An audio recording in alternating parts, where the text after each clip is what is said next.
way, we're all scientists, aren't we? Trying to make sense out of our lives and the world around us. I mean, some things seem pretty clear, established facts that we can count on. But sometimes, have you noticed, it seems that we're standing on the very edge of the light, reaching one hand out into the dark unknown, feeling around for something, or is it someone? What's out there? Who's out there? Is God somewhere in that mysterious, unseen region, hiding just beyond our reach? I'm Dwight Nelson. Welcome to The Evidence, where we're about to step into the very heart of the debate over the existence of God. This is the crossroads of faith and science.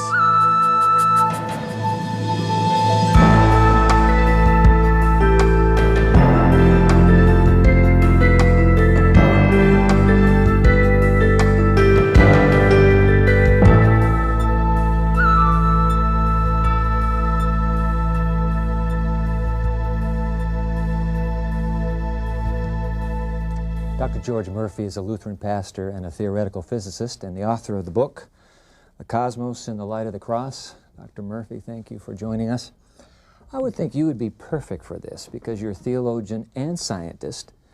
Perfect to answer the question, why can't science prove the existence of God? Well, I think the answer that I would give depends a great deal on what we mean by God. If God is fundamentally revealed in the cross and resurrection of Christ, then there's basic sense in which God is hidden. Because in God's revelation in the cross, God is paradoxically hidden. The cross doesn't look anything like what we expect God to be. And if that's characteristic of the way God works, then we would expect God to be hidden from our natural observation in the world as well. But not revealed in nature itself? No, if I can use this nomenclature, no fingerprints of the divine? That depends on where we start. If we try to start in just a neutral, objective way as much as we can, without any religious presuppositions, then no, we don't see fingerprints. However, if we start from the belief that God is indeed revealed in the cross, that that's what tells us who God is and what kind of God He is, then we can look at the world in that light. That's why the title of my book. We can look at the world in that light and hope to discern the presence and activity of that God in the world. So if there's no cross story, as you've referred to it as, then there's no possible way to know God. There is, from a Christian standpoint, no. I mean, that is fundamentally where God, that's the core of where God is revealed. Then if God is not revealed, see if I have you have it straight here. If God is not revealed in nature, is the cross the only place that a human being can go to understand who this God is? Well, remember, I referred to the cross resurrection event. Okay. I mean, that is in turn part of the whole biblical story. I mean, really, the cross is the high point, the center of the whole revelatory work of God that we read about, that's witnessed to in Scripture. And so in that sense, that is what we mean by speaking about God's revelation. But then, as I said, if in light of that we look at the world, we can then see the signs of that God's presence and activity there. So it's not that God isn't active in the world at all, but just that we have to know what God we're looking for. Can you find this God? Let's just refer to Him as this God. Can you find this God within the disciplines of science? Or is science, are you suggesting science is essentially atheistic? There just is no God in science?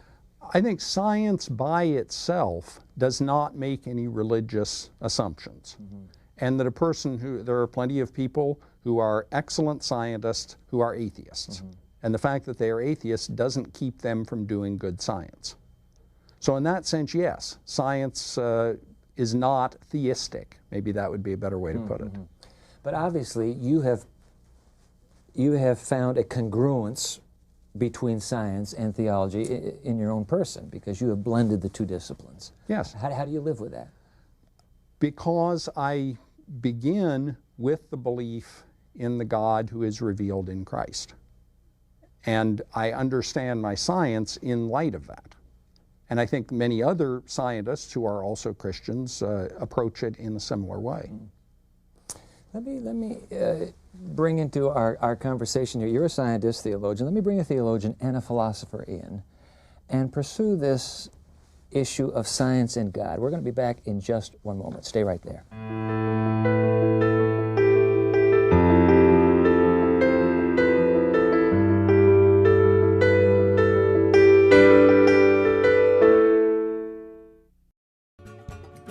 Thanks for watching Hello Channel. Learn the language of the internet, travel, commerce, and diplomacy. Watch Hello Channel and learn English. Do it for yourself.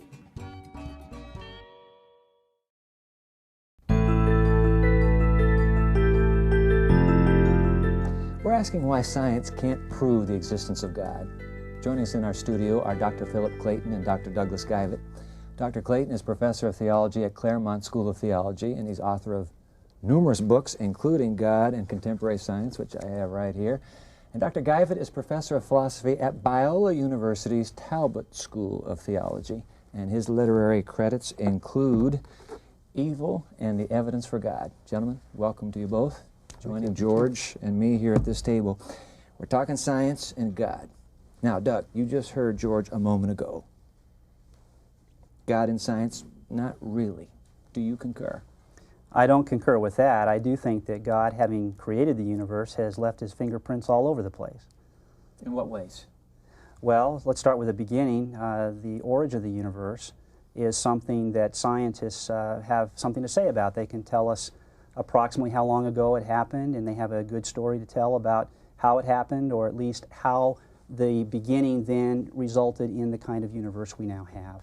What they can't explain, of course, is how the Big Bang, the big explosion that started this whole thing, occurred. What was the cause of that? That's beyond science, but science can bring us to that point, and in that sense provide us with evidence for the existence of God. Phil, George, theoretical physicist that he is, you're a philosopher. Evidence for God within the natural world. Yeah. I have to concur with George that science is not the sort of discipline that can go about demonstrating the existence of God or any other deity. And yet, Doug is right to speak about evidence. There is evidence in the natural order. We just have to find the sort of argument, the sort of way of putting the pieces together to let that evidence speak, to let it be most convincing. So I'm not a scientist, I'm not a philosopher, I'm not a theologian, okay? Let's just say I'm just walking down the street. In my journey through life, can I put my fingers on that evidence that you just spoke about, Phil?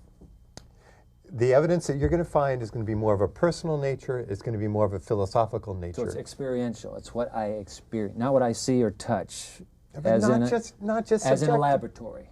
Right, but not just subjective evidence either. There's a way in which the whole world fits together, I think, more powerfully with the hypothesis of the existence of God than in the hypothesis that there is no intelligence behind the whole universe. It's just that the scientific equations aren't going to give you that. And George, is that making sense? Scientific equations don't give us God. I would agree with that. I would also say that what we consider to be convincing evidence depends on where we're starting from, what our presuppositions are. Theology has been spoken of, often is spoken of, as faith in search of understanding. If we start from the standpoint of faith, then yes, we look at the world and we see things that help us further to understand what we believe, to strengthen our understanding of who God is. But that's because we start from that standpoint of faith. Do you think that God has intentionally hidden himself from human curiosity? In one sense, yes. I think the fact that God is hidden is, in an important sense, grace, because it means that we can understand the world on its own terms, in terms of natural processes and the scientific laws that describe them. And that allows us to be mature citizens of creation, rather than simply children who have to be told the answer to everything. But Doug, you don't consider yourself a child that has to be told the answers to everything. You're saying there's evidence out there. That's I right. can identify that evidence and conclude supreme being, perhaps even a benevolent creator. Yeah, well, what I think is that we as human beings are by nature evidence sensitive. We're highly sensitive to evidence. When we cross a busy street, even without thinking about whether our evidence supports the decision to cross, we are monitoring our environment and we are making decisions about the safety of crossing in a kind of subliminal way, aren't we? Picking up evidence and using it to get by in the world. I think that's going on all the time. And like Philip was saying, there are all sorts of personal ways that evidence plays a role in the guidance of our lives and the way we think. So we're picking up on all of these things. Now when we do theology, or what's sometimes called natural theology, we want to give an argument. We can take the same data that's available to us in our experience and then formulate an argument using that data. And George, you're not suggesting that there is no internal or existential personal experience that corroborates it? No, I'm I'm presence not, of not God. say that. Yeah. No, but again, we simply don't come to God on the basis of our experience by ourselves. That our experience is, if we take the Christian claim seriously, that God is revealed in Christ, then that helps us to make sense of our experience of ourselves and of the world, and to see that in the light of our understanding as creatures of God. So Phil, science has a role in somehow ushering humanity to God? I'm afraid I have to part with Doug on that question. The strange thing for me as a Christian intellectual is to realize that science has an autonomy as a way that we gather knowledge of natural processes. And though it shows us order, it shows us beauty, it shows us harmony, it doesn't show us the sorts of things that I hold as a person who believes in God. And it's strange that there's this limit there beyond which we simply cannot go until we make a move into a more philosophical or existential style of argument. Do you think that's an externally imposed limit, a divinely imposed limit, or is that just the way it is because of our finite thinking? You know, you have to wonder, if God had offered proofs of his existence in nature, how would that relationship of faith been possible? Isn't part of our humanness is that quest to understand what is the nature of this universe we live in? But here's the deal. Any number of scientists and other intellectuals will claim that the evidence that they deal with on a routine basis has provided them with reason to believe. Now, I think it's true that you need other evidence as well. It's not just scientific evidence, but philosophical data, the data of experience and so forth. And I think, too, that when we start thinking about God, we start small. We take a small amount of evidence, we consider what its implications are, and if we start in the right place, then we can build on that and move towards something like what George was talking about here, where we expect God to produce a revelation in order to address the questions that we all have living in this world as we do. I want to press that God-science interface a little bit harder when we come back in our next segment. Stay right there. We'll be back with our guests as we pursue this fascinating subject. Is there scientific evidence for the existence of God? Don't go away. We'll be right back.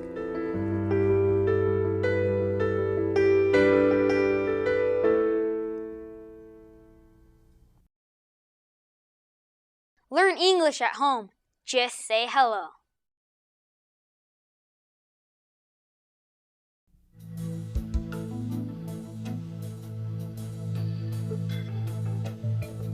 We've got Dr. Philip Clayton, Dr. Doug Guyvet, and Dr. George Murphy talking about God and science. I want to get back, Dr. Murphy, to, in fact, let me inject here. There is a fascinating paradigm today called the intelligent design movement.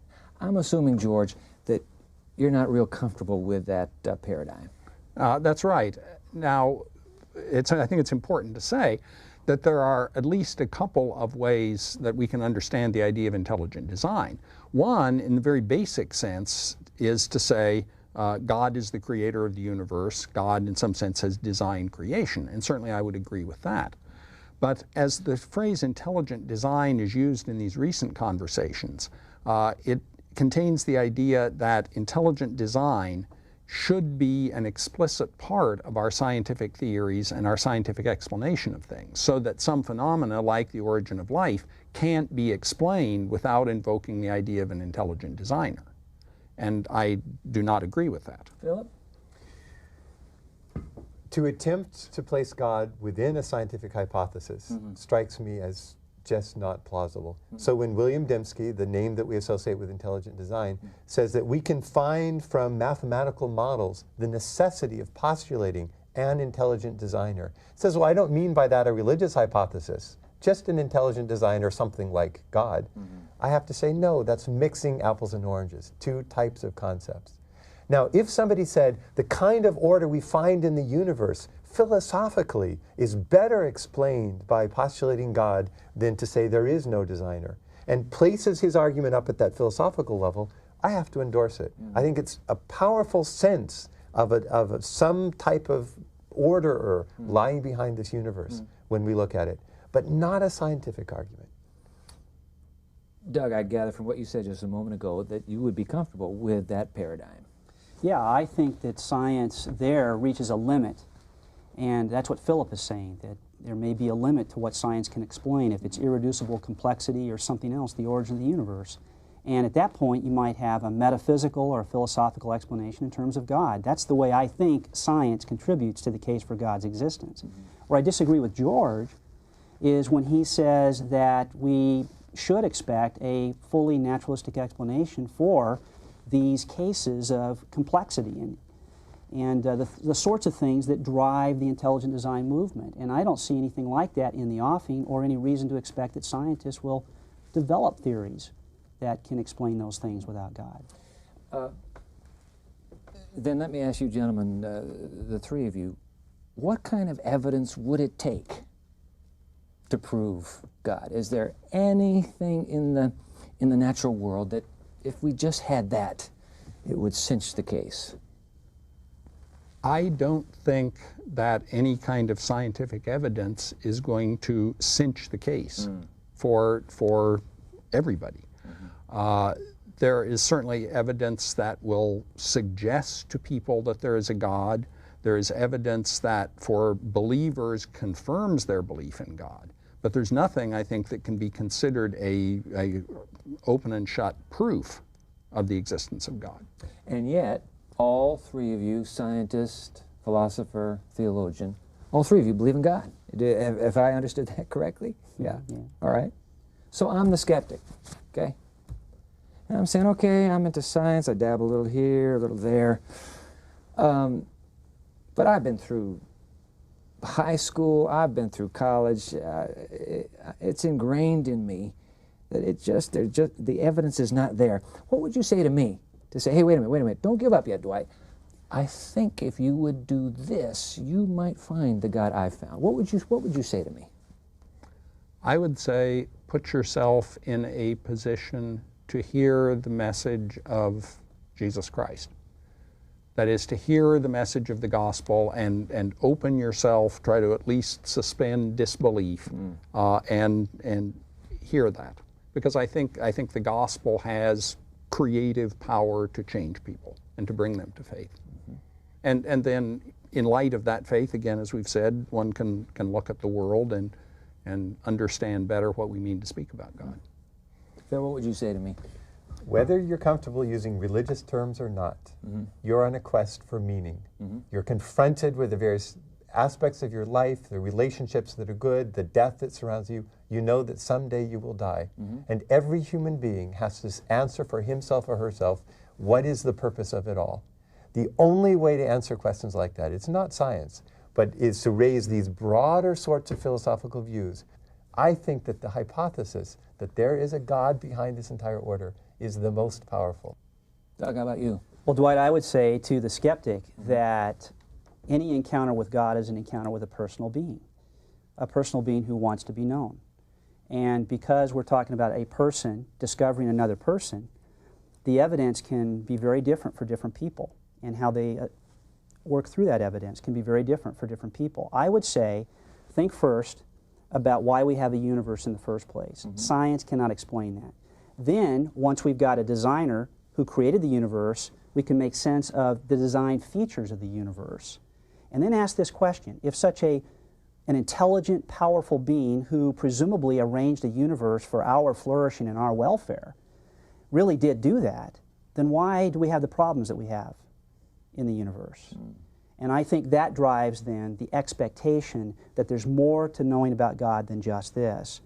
And you look at the religious scene, and of course I think that the best evidence we've got historically to confirm what God is really like is the evidence of the resurrection of Jesus and even of the cross of Jesus Christ, as George was saying. 3 men on 3 faith journeys. Dr. Murphy, Dr. Clayton, Dr. Guyvet, thank you very much for being here and sharing your faith journey. We're all on a journey. This has been a challenging topic, the intersection of science and faith. I have a final comment I want to share with you in just a moment, so stay right there as we put a wrap to the evidence.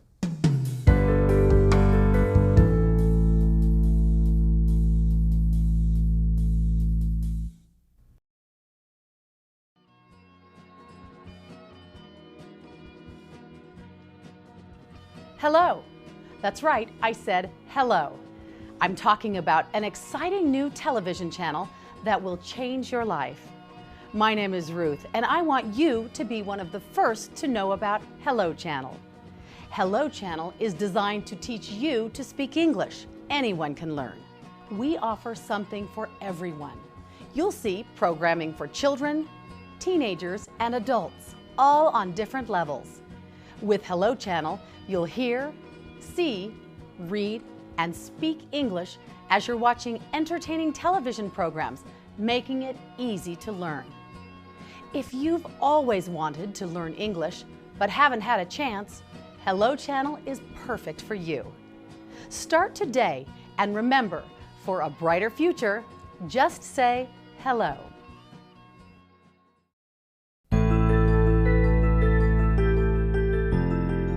Ultimate questions about God's existence can never be resolved by laboratory experiments or deep space probes. To find answers, we have to look beyond the farthest limits of science, and that's an act of faith. According to the Bible, faith is the evidence of things not seen.